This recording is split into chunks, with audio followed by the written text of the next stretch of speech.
What up, HyperChange? Welcome to another episode. We're reporting live from Oakland today. I wanted to talk about Blue Apron. They filed their S-1 last week. This is one of the meal home delivery food kit startups. They've raised over $194 million thus far. Their last round valued the company at $2 billion. Thus far, they've served 159 million meals to millions of customers. This is a crazy, fast-growing company in a really cool space. They're competing with grocery stores, they're competing with restaurants. It's this whole new category of allowing consumers to cook at home. They send you the ingredients that you need, like fresh, kind of artisanal things, and then they have a whole recipe to go along with it. So it teaches you how to cook, it encourages family time. You can learn about new cuisines and new ingredients you would have never had to experience before. Maybe you couldn't buy this stuff because it wasn't at your grocery store. Anyway, it's this whole new way to look at food, consume food, and they've seen crazy success. Blue Apron is probably the leader in this segment, and they were one of the early movers, but now there's a bunch of competition. HelloFresh, Purple Carrot maybe, Plated, that's another one. So a bunch of these meal delivery kit companies are popping up. Each one of them kind of has their own niche. You know, oh, we're the healthy one, that's HelloFresh. We're the sustainable one, that's Plated, and Blue Apron's kind of trying to do that too. But anyway, the point is, I think this is a huge opportunity and a really exciting piece of how the food market is evolving, and I'm really bullish on this space in general. Now, moving to Blue Apron's financials specifically, we took a look at the S-1 filing. Their growth has been pretty absurd. As you can see, they've grown revenue from $78 million to $795 million from 2014 to 2016. In 2 years, they 10x their revenue. This is incredible growth and just kind of a testament to the fact of the success of this whole new meal delivery kit kind of business model just being a huge hit with consumers and people really loving the product. So that's showing up in the company's financials. They've scaled in just 5 years from out of nowhere to over $1 billion revenue run rate in 2017. That's really impressive. But if we dive into the numbers and look at the profitability, I mean, on an annual basis, it looks like the profitability is not too crazy. Like they're losing a little bit of money, but keeping their losses in check, and overall operating margins are improving, and something you kind of expect in a rapidly growing company. But if we look at the quarterly financials, you'll see that there's been a massive drop off in the company's ability to create an operating profit.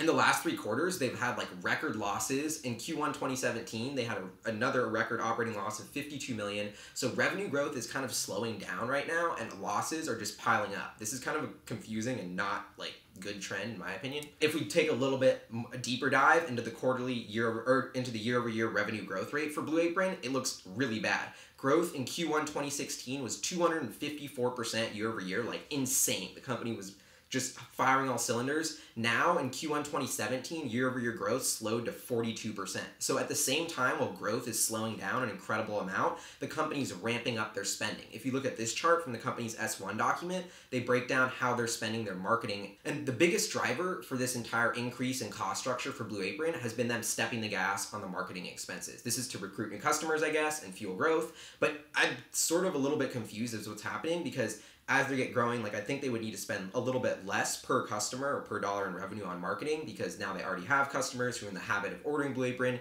You think that repeat business would require minimal marketing to keep those customers, and they would be really profitable, and this whole cohort of older customers would be making the company a ton of money. And if that wasn't the case, then you'd want to see the growth accelerating because they're plowing so much money into marketing. But that's not happening either. So now we have this weird phenomena of marketing expenses growing much faster than revenue while their revenue growth rate is declining precipitously. I think it's a sign of the times that there's just a ton of these home meal kit delivery startups that have popped up. I don't think the barriers to entry are too high, especially if you're a smaller local player.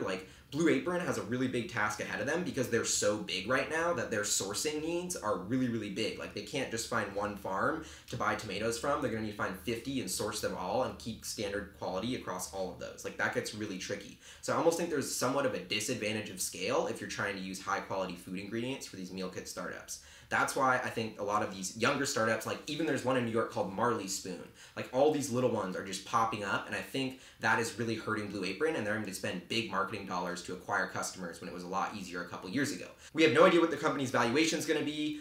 Everything's up in the air, hasn't been priced yet. They just put out the S-1. I'm going to put a link to it below. Check it out. There's a ton of info on the whole business. Overall, I'm just super excited and bullish about what this space could be in 5 to 10 years, and I think if Blue Apron figures out how to get their profitability right and this whole marketing expense comments thing, then this could be a really big, exciting company. The market opportunity combining restaurants and grocery stores in the US is 1.3 trillion. Yeah, that's right, $1.3 trillion addressable market in the US alone for Blue Apron, because they're taking business from grocery stores and restaurants simultaneously. This is an internet-enabled business model. It hasn't been around before. Like, I just think there's a lot of excitement around this space.